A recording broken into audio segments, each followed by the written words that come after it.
बेचारा बैठा हुआ आवाज लगाता रहता है या माँ कि 2 घड़ी आकर बेटा बैठ जाए पास में, लेकिन उसके पास फुर्सत नहीं है। मानो ही मात पिता नहीं देवा। क्या चाहिए बड़ों से, बड़ों को आपसे, संतानों से कुछ नहीं चाहिए। 2 घड़ी 2 बोल प्यार के, बाकी तो वो सब कुछ देकर ही तो जाते हैं संतान को, उसी के लिए तो कर रहे हैं। दिन रात एक कर दी उन्होंने कमा कमा कर, उनकी परवरिश करके, लेकिन संतानों के पास 2 घड़ी उनकी बात सुनने का भी समय नहीं है। कैसा युग आ गया है। धकेल दिए जाते हैं या तो अकेले पड़े हैं, कहते समय काट रहे हैं, कोई सुख नहीं।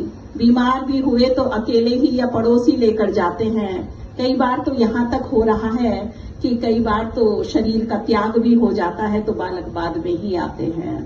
सोचो जिनके लिए पूरी जिंदगी लगा दी।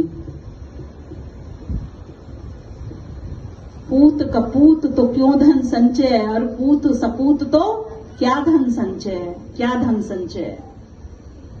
संस्कारी होने चाहिए बालक। हमारे बालक तुलसी के पौधे हैं जो संस्कारों के गंगा जल से सींचे जाते हैं। इनको वासना रूपी शराब से मत सींचिए। वासनाओं की शराब से अगर सींचे गए तो विध्वंस कर देंगे। इनको तुलसी के पौधे बनाइए जिसको संस्कारों के गंगा जल से सींचिए।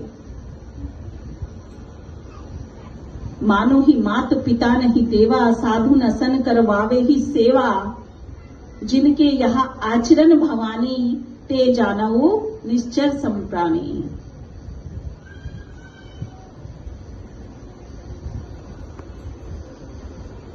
तो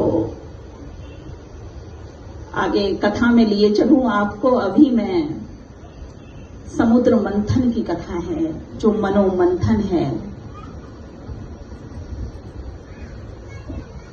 समुद्र मंथन हुआ, मदराचल पर्वत की मथानी बना ली गई और वासुकी नाग की रस्सी बना ली गई।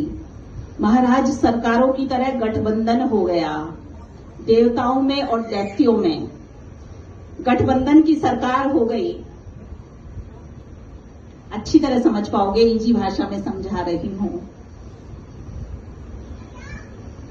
दैत्य कहने लगे कि हम तो आगे रहेंगे जब समुद्र मंथन होगा, आप पूंछ की तरफ रहिए।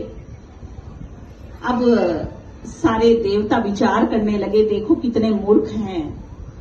सांप के तो मुख में ही जहर होता है और इन्हें